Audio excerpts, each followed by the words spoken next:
aula de hoje será a nossa aula de número 23, onde nós abordaremos aí o termo cálculo de áreas de uma forma geral, começando pelo cálculo de coordenadas de áreas poligonais. Então, veja bem, levantamento de área da poligonal. Então, antes de fazer os cálculos, uma parte que está faltando é a questão do levantamento da poligonal. Então, nós podemos levantar a poligonal em campo de duas maneiras. Nós podemos trabalhar com os ângulos interno ou externo. É muito mais comum nós trabalharmos lá na universidade com os ângulos externos, assim como na maioria dos livros.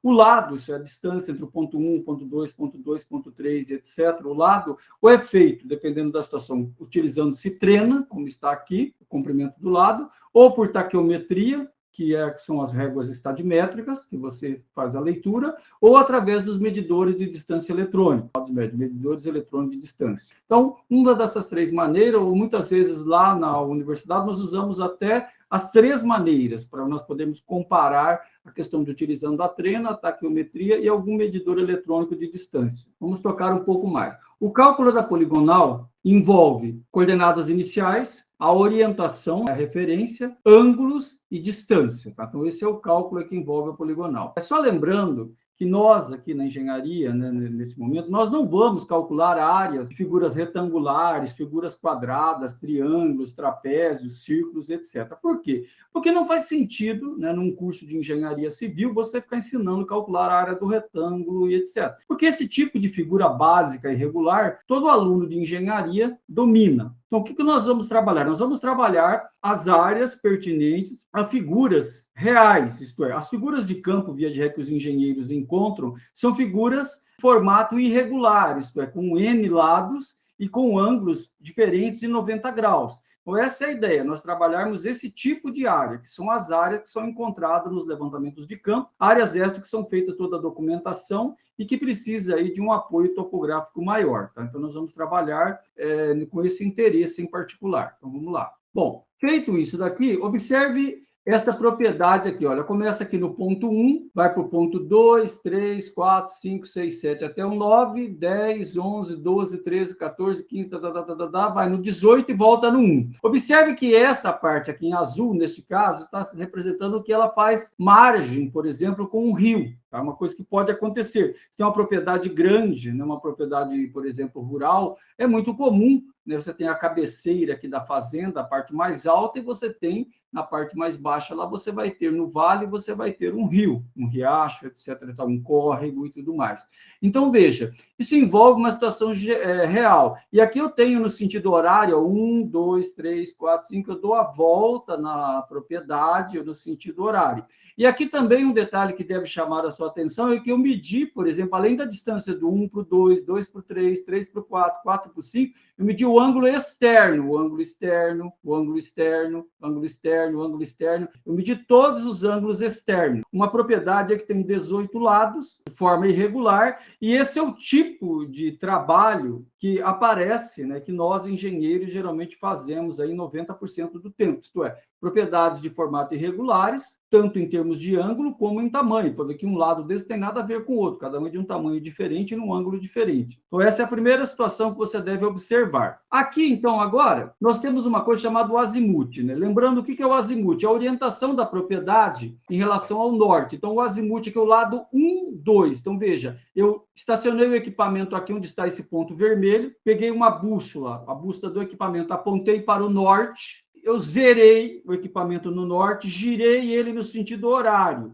mirei no centro da baliza aqui no ponto 2. E esse ângulo entre o norte e o lado 1, 2 da figura vale 312 graus, 53 minutos, 59 segundos. Observe bem esse detalhe. O ângulo referente aí à poligonal, o azimuth, o giro da figura em relação ao globo terrestre, tá? O giro da fazenda, da propriedade.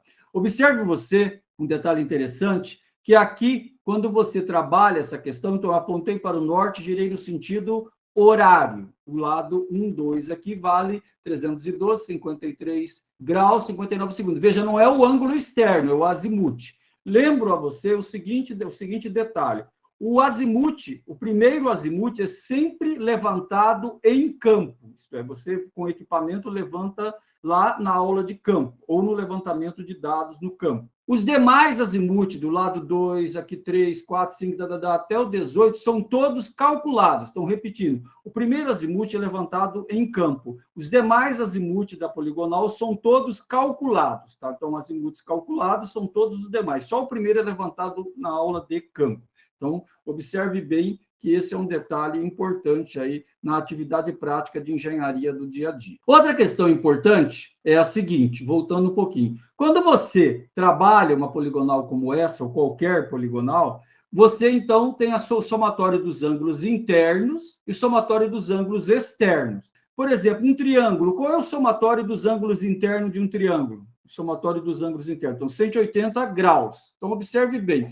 Nesse caso aqui, quanto vale a soma dos ângulos internos e quanto vale a soma dos ângulos externos? Por que a soma do triângulo vale 180 graus? Porque o somatório dos ângulos de uma figura qualquer é 180 vezes, abre parênteses, n menos 2, onde n é a quantidade de lados. Essa é uma fórmula consagrada na matemática. E para ângulos externos é 180 vezes n mais 2. Então, vamos observar o seguinte, isto vale, assim como você aprendeu lá no primário, vale aqui também. Então, distribuição de erro angular. Então, observe essa figura aqui, ó. Esse marco aqui inicial até o ponto 1, o ângulo externo 326 graus. Do 1 para o 2, o ângulo externo 215 uns quebrado. 2 para o 3, esse valor. 3 para o 4, esse valor.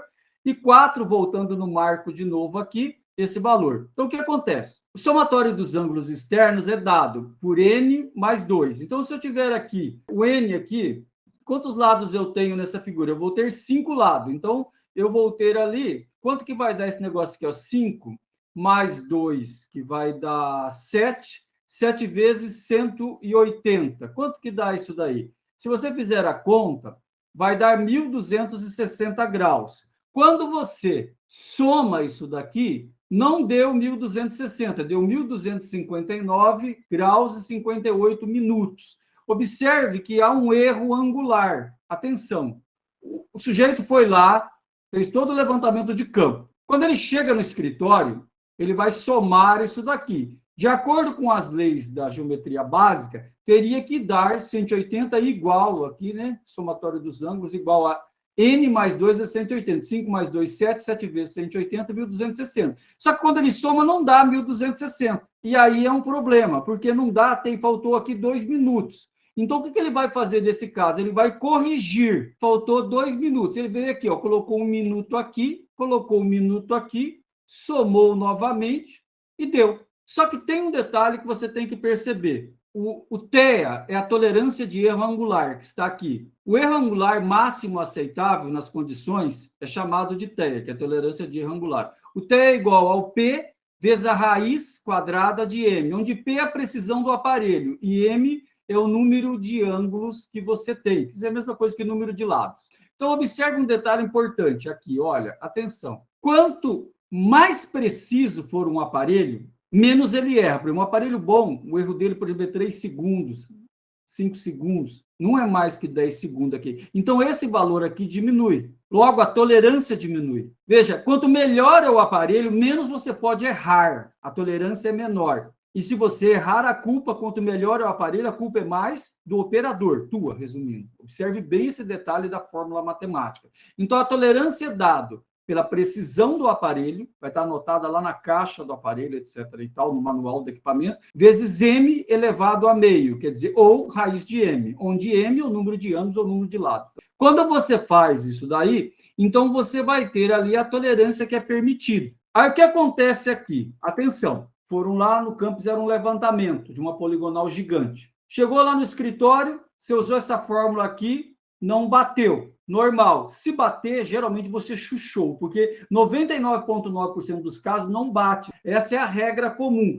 Por não bater, é que na engenharia, as normas da ABNT têm uma norma para corrigir. Só que qual é o limite da correção? O limite está aqui. Se você errar o levantamento de campo até o limite da tolerância, você vai distribuir o erro. Se você errar acima do limite do levantamento de campo, você vai voltar no campo fazer o levantamento outra vez. Ficou claro? Veja bem, então qual é o limite do erro? Que legal, pode errar na engenharia? Pode, dentro daquele limite. Se errar dentro do limite, você vai distribuir o erro. Se você errar mais do que é permitido pela norma da BNT, você então não pode distribuir. Você tem que voltar lá e medir outra vez. Vamos imaginar que passou. Você tem um erro aí de 25 segundos. Como é que distribui esse erro? Qual é a lógica de distribuir o erro? A lógica está aqui. Então, verificar se existe ou não o erro angular de fechamento. Primeiro passo. Caso exista, verificar se está dentro da margem de erro, ou do TEA, tolerância de erro admissível. Se não estiver dentro da margem aceitável, solução, refazer o levantamento de campo. Veja, olha como eu trabalhei, velho, step by step ali, para o cara não ter perigo de errar. É quase um manual, né? Se estiver dentro da margem aceitável, fazer a distribuição do erro. 3 maneiras diferentes de fazer. Primeira maneira, distribuição igualitária do erro, isto é, você pega lá o erro, divide pelo número de lados. Por exemplo, tem 10 lados, deu 10 segundos, você põe 1 segundo em cada um. Se for a mais, você subtrai 1 segundo em cada um. Se for a menos, você soma, vai dividir de forma igualitária. É uma maneira de fazer a distribuição. A outra maneira é a distribuição proporcional. Vê se você consegue acompanhar o raciocínio dos engenheiros mais antigos. O raciocínio é o seguinte: imagine que você tem uma poligonal como essa daqui. A distância entre 1 e 2 é bem maior que a distância entre 10, 11, 11, 12, 12, 13. Então, assim, a possibilidade de você errar daqui até lá, na hora de mirar bem no centrinho, é maior. Então, o que acontece? Os engenheiros mais antigos pensaram numa divisão do erro proporcionalmente. Você pega o lado da figura e divide pelo perímetro total, a volta inteira. Você cria um coeficiente. E aí você multiplica. Você usa esse coeficiente. Quanto maior o lado, maior o coeficiente. Então, você vai fazer a distribuição chamada de proporcional. É proporcional ao lado. Quanto mais comprido for o lado, mais ele leva a porcentagem de distribuição do erro. Então, tem lado que corrige 2 segundos, lado que corrige 1 segundo, lado que corrige 4 segundos, e assim sucessivamente. Quanto maior for a distância que você mediu, mais você corrige. Probabilidade maior de errar, corrige mais. Probabilidade menor, corrige menos. E tem a terceira maneira. A terceira maneira é a distribuição de acordo com os critérios técnicos do levantamento. O que seria isso? Vou voltar aqui para você ter uma noção. Imagine o seguinte, aqui, ó, lado 1, 2, depois 9, 10, é tudo tranquilo. Mas aqui está dentro d'água. Você nem sabe ao certo onde está o marco direito. Outra questão, imagine que um desses lados aqui tem várzea, sabe? Tudo uma lama, um brejo do fim do mundo. Tem aqueles matos tipo coroa de Cristo, que espinha tudo, você não consegue nem pôr a baliza, de tanto que espeta, você tem que tirar no facão para conseguir chegar perto da divisa. Então, o que acontece? Ali é muito difícil de medir. Então, o que o engenheiro experiente faz? Nesse caso, ele acaba fazendo o seguinte: deu um erro de 10 segundos. Ele vai lá e carrega num ponto onde ele acha que ali teve o erro maior. Então, veja assim, você está no início da profissão, de forma igualitária. Depois você pode pensar com o tempo numa divisão proporcional. E quando você é praticamente o Senhor dos Anéis, é o cara, você fala, eu não erro. Jamais eu erro. Então, eu não erro. Então, certeza que o problema está naquele ponto que estava lá no meio da água, que eu não tenho certeza onde era, tá? Até porque aqui é mais fácil, né? Quando você tem um ponto lá no brejo do meio da água, quem vai duvidar de você? Vai lá medir, então. Entra lá com a água até o estômago e aí você mede. Ninguém consegue confirmar exatamente aqui. Mas se eu tenho 2 marcos de concreto bonitinho, todo mundo, né? A rota grossa e vai lá medir, né? Mas vai lá no meio d'água, no brejo, com a baliza atolada quase 1 metro na lama. Você vai ver que você não é tão machão assim na hora que, né? Então, esse é o detalhe. Então, aqui é mais fácil você terceirizar a culpa. Entende? Então, os engenheiros mais experientes muitas vezes carregam a correção aqui. Porque é o único lugar que não se tem certeza exata. Você imagina o seguinte, você tem uma propriedade que faz divisa com um rio, com a água sobe, a água desce. O dia que você mediu, a água estava ali, o dia que você não estava lá, a água subiu. Quer dizer, o marco está embaixo d'água, como é que você vai achar aquilo? Veja que é mais fácil trabalhar nessa questão. Tá? Distribuição igualitária. Vocês estão começando agora, é mais fácil. Porque aqui exige observação de campo, e aqui também. Então, vamos tocar para frente agora. Aqui está a nossa propriedade, aqui estão todos os ângulos externos. Esse vermelhinho, 1 para o 2, 2, 3, tá nessa coluna, para você entender. Aí vocês levantaram tudo, Então, o que você vai fazer? Primeiro passo, verificar a soma dos ângulos externos e comparar com a tolerância de erro angular. Soma aqui, vê quanto dá, coloca aqui embaixo. Compara com o TEA. Aqui a tolerância nossa vai ser o equipamento de 10 segundos. Somar 3.600. Que neste caso, eu somei aqui, bateu. Bateu porque é um limite de sala de aula, é um exercício de sala de aula. Porque na prática, geralmente não bate, 99% dos casos. Quando não bate, você compara com o TEA. Se der maior que o TEA, você tem que voltar a campo e fazer outra vez. Se der menor que o TEA, você vai dividir de forma igualitária para todos eles, ou somar um pouquinho em cada um, ou subtrair um pouquinho em cada um. E criar aqui uma nova coluna, aqui no meio, antes da coluna azimuth. Antes da coluna azimuth, você tem que criar aqui no meio, ó, aqui no meio, uma coluna do ângulo externo corrigido. Ângulo externo corrigido. Criar uma nova coluna aqui, ó. Está escrito aqui, neste caso, criar uma nova coluna com os ângulos externos corrigidos. Por isso que eu coloquei esses balões. Então, deu certo, a gente é feliz. Vamos continuar. Não vai precisar mexer aqui. Eu já fiz pensando nisso. Segundo passo. Após verificada a existência ou não de erro de fechamento e feita a correção se necessário, calcular os azimuths de todos os lados da poligonal, baseado no azimuth inicial. Atenção, o azimuth inicial é o único que tem origem no levantamento de campo. Destacando, todos os azimuths serão calculados, com exceção do primeiro, que será sempre levantado em campo. Ficou claro isso? Ó. Aqui tem uma fórmula, né, que o camarada olha para ele e fala assim, Senhor, por que me abandonaste? Né? Logo eu que sou um servo bom e fiel. Mas não precisa se apavorar, tá? Tudo, uma coisa complicada, nada mais é que um monte de coisas simples juntas. Não sei se já pararam para pensar sobre isso. Então, vamos dividir em partes, como diz Jack, o estripador. Aqui tem o ponto inicial, meu ponto 1, eu tenho o azimuth desse ponto. E eu quero esse novo azimuth aqui. Veja, eu tenho o azimuth que eu levantei em campo, mas eu quero o novo azimuth, o número 2. Depois do 2 eu quero 3, do 3 eu quero 4, assim por diante. Até eu dar a volta inteira na figura e voltar no ponto 1 novamente, concorda? Só que só o primeiro é levantado no campo, o resto tudo é calculado. Olha como é que eu faço. O que está escrito aqui nessa sopa de letrinha, na verdade? Está escrito isso, ó. Prolonga aqui essa reta. E prolonga aqui essa reta. Olha o que eu estou fazendo. Preste muita atenção. Pare de escrever. Vale a pena. Porque essa forma tem tudo quanto é livro, só que as pessoas não entendem ela.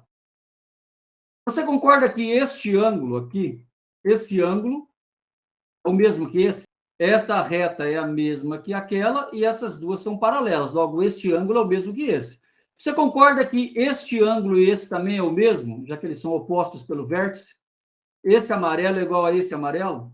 Esse ângulo aqui, você concorda que é 180 graus, esse ângulo inteiro? E o ângulo que você quer não é este ângulo preto? Se eu pegar isso daqui, é o seguinte, o azimuth do próximo ponto é o azimuth anterior que é esse pedacinho aqui, mais o ângulo externo, menos 180 graus. Aí sobra esse pedaço aqui. Então, eu vou fazer sempre essa conta. Eu pego o anterior, mais o ângulo externo, menos 180 graus. E eu sempre vou achar o próximo. Essa é a conta que está aqui embaixo. Quanto vale o azimuth anterior? 312. Eu venho aqui e pego aqui, ó. Atenção. O azimuth anterior mais o ângulo externo, 256, 16, 36, menos 180. Faço a conta. Deu 389 graus, 10 minutos e 35 segundos. Como é maior que 360 graus, deu mais que uma volta, e você tem que lembrar que para calcular seno e cosseno, mais de uma volta não interessa. Interessa onde para no primeiro quadrante. Não sei se você está lembrado disso, do seno de 30. Lembra que repete em módulo para os 4 lados? Então, o que interessa para nós? Vai ser sempre a parada. Lembra que você fazia um exercício quando você era criança, que dava 85 voltas e a tia queria onde parasse? Então, essa era a ideia da brincadeira. Então, aqui, ó, quando dá mais que 360, você subtrai 360. Então, deu 29 graus, 10 minutos e 35 segundos. De onde vem o 29? É isto, menos 360. Aí eu coloco essa resposta aqui. 29 graus, 10 minutos e 35 segundos. Então, o azimuth anterior, que é 29, 10, 35, agora está nessa linha aqui. Mais o ângulo externo, menos 180. Então, deu menos 9 graus, 28 minutos e 20 segundos. É menor que zero. Menor que zero é negativo. Então, você soma 360 e coloca ali. Quando dá maior que 360, subtrai 360. Deu negativo, menor que zero, soma 360. Vamos ver o seguinte. Agora está faltando o caso comum. Vamos lá, mais um caso. 350 mais o ângulo externo, menos 180, deu esse valor. Como é maior que 360, subtrai 360. Coloca aqui. Agora falta o caso comum. Vê se eu consigo mais um que esse. 48, 36, 23, mais 138, 14, 37 daqui, menos 180. Agora deu, ó, 6 graus, 51 minutos e 0 segundos. Olha, e não é maior que 360. Logo, nesse caso, nem some nem subtrai. Você pega o próprio número e coloca aqui. Então, agora é a sua oportunidade de negócio. Você vai fazer isso até chegar aqui embaixo. Quando você chegar aqui embaixo no último, você faz mais uma vez a conta. Se você fizer a conta mais uma vez, tem que dar qual número? Você vai fazendo a conta, você vai chegar aqui embaixo. Quando chegar no último, você faz mais uma vez a conta. Olha lá, a Rafaela, o Matheus, o pessoal já respondeu. Vai chegar no primeiro. Fazendo ali a continha, toda vez que aparece essa calculadora ali no visor, é porque você que calcula. Você deveria ter chegado neste número aqui. Você chegou 242 graus, 42 minutos e 47 segundos. O que você vai fazer? Você chegou nesse número, você vai fazer o seguinte, faz mais uma vez a conta. Faz essa conta aqui, ó. Pega o anterior, soma o ângulo externo atual, menos 180, deu 312,5359. Quer dizer assim, você é feliz. Porque você tem que entender uma coisa. Você não saiu do ponto 1, deu a volta, foi lá no 18 e voltou no 1. Então, se você dá a volta na fazenda, no terreno, você tem que voltar novamente no mesmo ponto. Você não pode chegar em outro lugar. Ficou claro que a matemática comprova fisicamente aquilo que você faz na prática. Então, assim, a vantagem de fazer engenharia é essa, velho, não tem discussão, isso não é filosófico e cada um pensa de um jeito, não tem o que pensar. É assim que faz e dá esse resultado. É simples assim o curso. Embora a maioria das pessoas acham cálculo, matemática, coisa do demo, né, extremamente sofisticado, etc. Na verdade, é a coisa mais lógica que tem no planeta, isto é o cálculo, é dar isso, pronto, e tem que acontecer dessa forma, não vai mudar isso. Essas são todas as respostas, ó. Depois você vai ter esse daí, você vai comparar para ver se o teu está certo. Se você errou, você vai comparando por um, ver em qual deles você errou. Feito isto, agora vamos calcular as coordenadas, isto é, o valor de x e de y de cada um daqueles pontos, do ponto 1, do ponto 2, do ponto 3, do ponto 1 até o ponto 18. As coordenadas nós vamos calcular. Terceiro passo, calcular as coordenadas parciais de cada vértice da poligonal. A coordenada inicial sempre será oriunda do levantamento de campo, ou no caso de exemplo didático, será fornecida pelo professor. Atenção, a coordenada inicial sempre será oriunda de levantamento de campo, ou no caso de exemplo didático, que é esse caso aí, será fornecida pelo professor. Só para você entender isso daqui. Atenção, revisão de matemática básica, porque recordar é viver. Imagine que você tem o ponto 1, 100 para x, 200 para y. Mas por que é 100 e 200, professor? Porque o exemplo é meu, eu ponho o número que eu quiser. Eu quero começar, eu tenho que começar de algum ponto, podia ser 0, 0, 1000 e 1000, é meu. Eu ponho o número que eu quiser, só para te explicar. Então, 100 e 200, olha bem. A distância entre o ponto 1 e o ponto 2 é 2.325,94 metros. Por que é esse número? Porque eu que medi, deu esse número e acabou. Então, eu tenho esse ponto e tenho esse número. E eu quero saber o seguinte, e o ângulo aqui, ó, o azimuth é esse. Então, ó, eu tenho o ângulo e tenho a distância. E tenho o x e o y desse ponto aqui. Olha só, preste bem atenção, pare de escrever, levante a cabeça. Porque os livros estão cheios de continhas prontas. As pessoas não entendem as continhas que estão lá. Olha o que você vai fazer. Vamos pensar com o professor.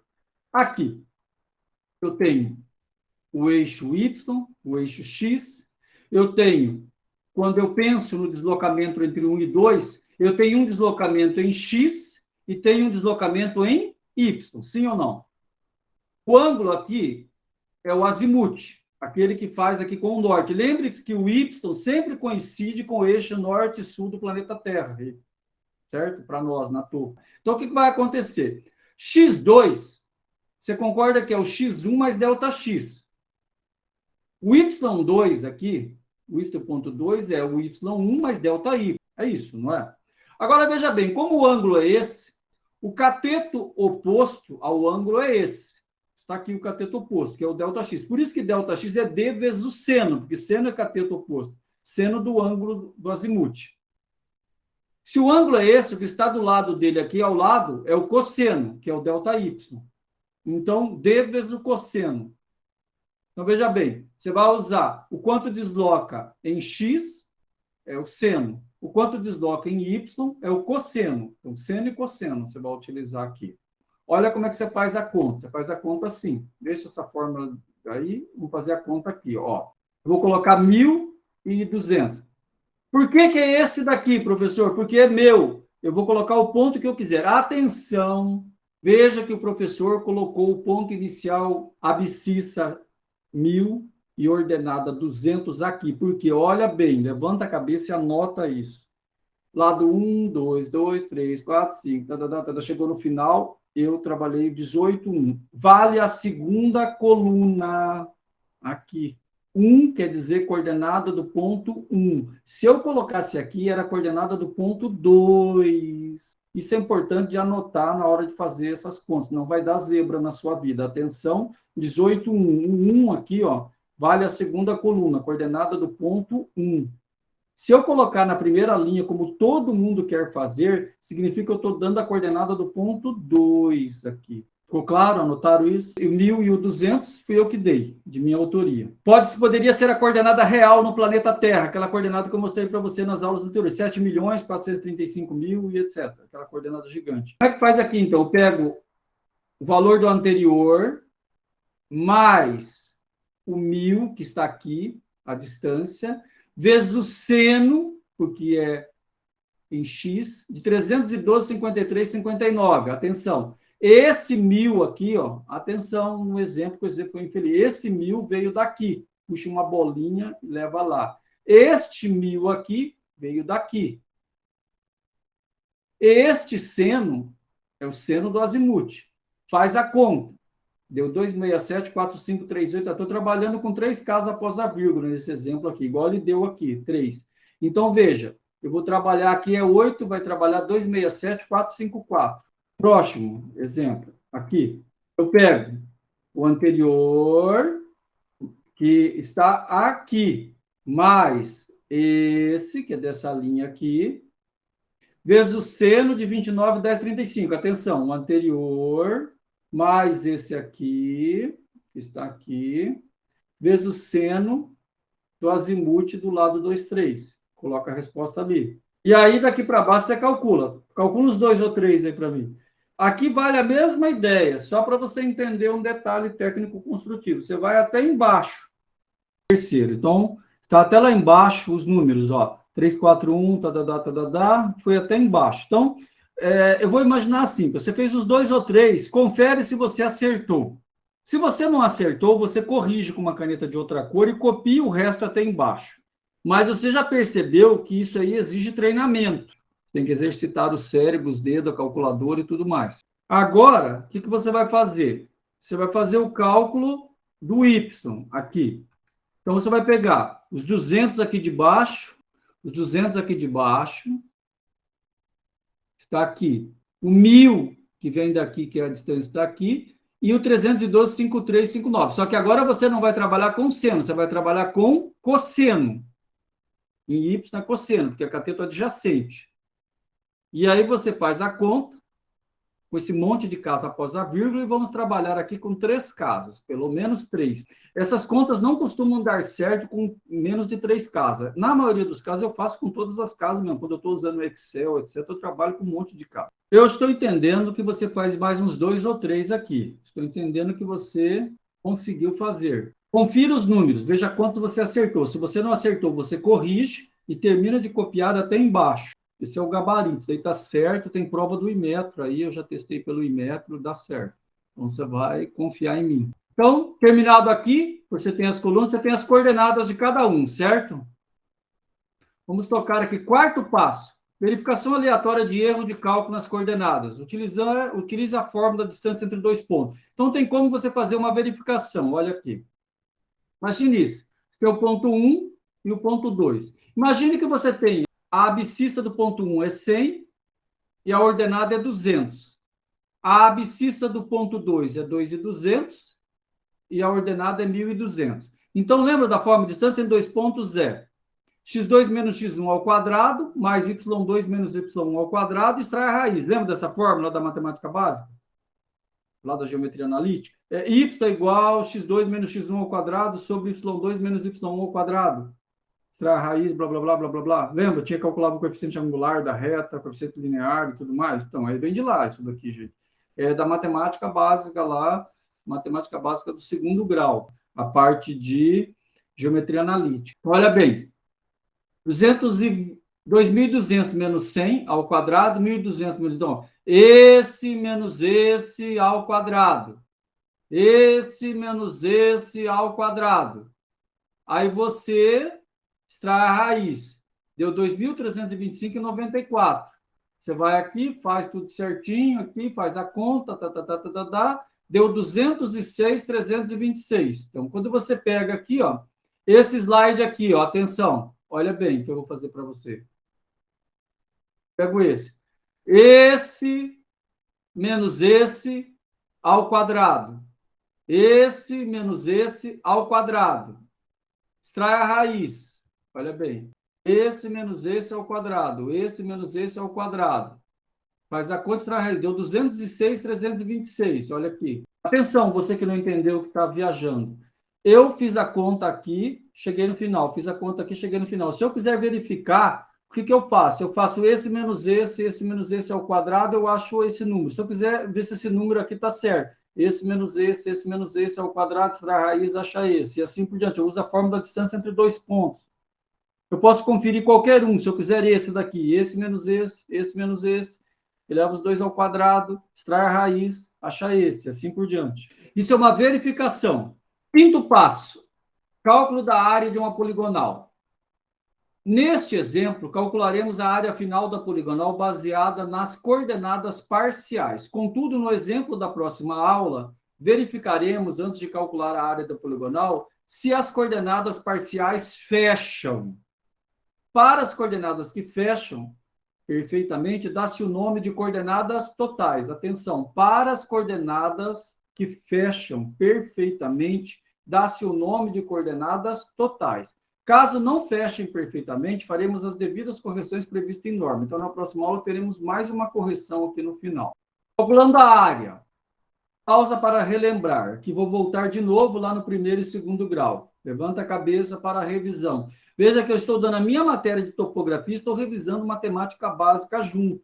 Sistema de coordenadas cartesiano, tem o x e o y. Então, eu tenho aqui um ponto qualquer, o 0, 0. Então, eu tenho aqui bidimensional. Cada ponto tem x e y, x e y, x e y.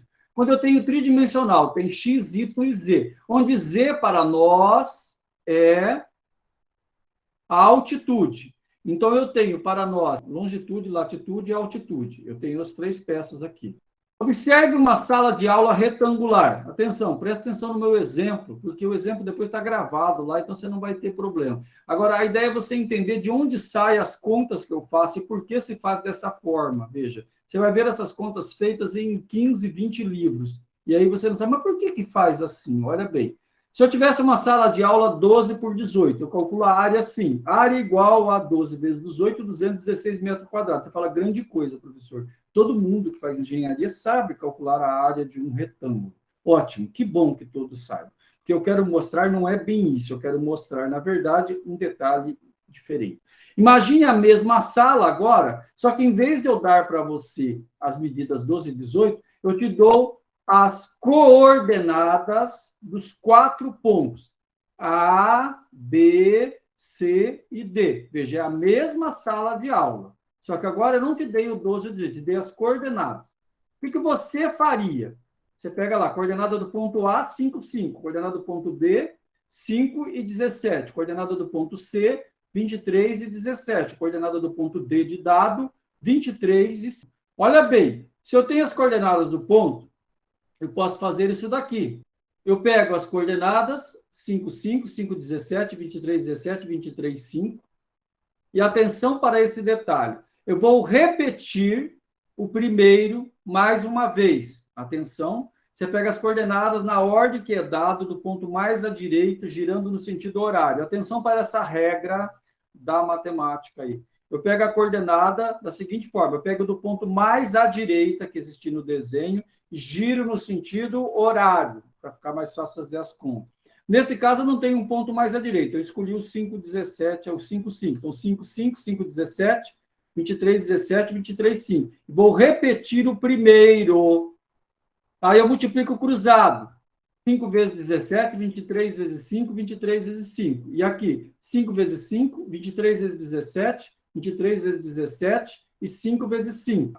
Aqui é a seguinte regra. Não sei se vocês se lembram da parte de matriz e determinante, que a área é dada pela metade do valor do determinante. Vocês lembram disso?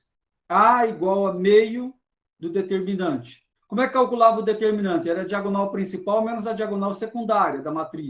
Isso aqui é uma matriz que tem 5 linhas e 2 colunas, uma matriz 5 por 2. Então, eu calculo o determinante, diagonal principal menos diagonal secundária. Pega a resposta e multiplica por meio. Lá no vestibular, sempre caía assim uma questão para você.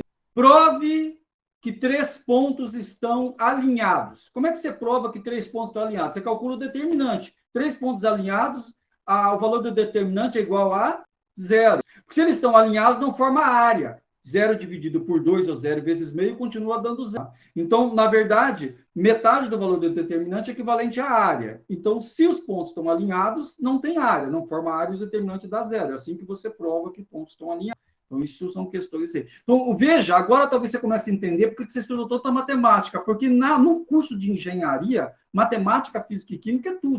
Você dominou a matemática, você é nota de braçada. Pode ver que eu, embora tenha já muito mais idade que vocês, eu domino e já dei aula há anos de cálculo, de matemática, de física e etc., de primeiro e segundo grau. Por quê? Porque, na verdade, é o domínio. Eu uso isso toda hora. Assim como o médico usa biologia e química, eu uso matemática e física o tempo todo, no dia a dia. Tá? Então, você nunca mais vai esquecer. E o que eu não sabia, eu estudei para aprender, porque na engenharia não tem jeito de não saber essas coisas. Então, você vai lá. Área igual, meio vezes 832 menos 400, calcula, deu 216, CQD, quando o cara é metido. Como queríamos demonstrar, sim ou não? Ficou claro? Veja, eu calculei por outro método, deu a mesma área, que bom, né? Isso é uma revisão. Por que eu revisei isso? Para você entender de onde saem essas coisas. Olha aqui, agora eu vou te mostrar do ponto de vista analítico, como é que o AutoCAD trabalha? O AutoCAD trabalha exatamente quando você calcula. Como é que você vai no AutoCAD? Você pega esses pontos de 1 a 18, coloca todos eles no CAD, plota ele com a coordenada, liga os pontos de 1 a 18 e pede para ele calcular a área. Seleciona lá 1, 2, 3, 4 até o 18, escreve área lá e dá o igual. Ele te dá a área automática. Ele faz isso em uma fração de segundo. Olha bem o que o AutoCAD faz. Levanta a cabeça aí, galera.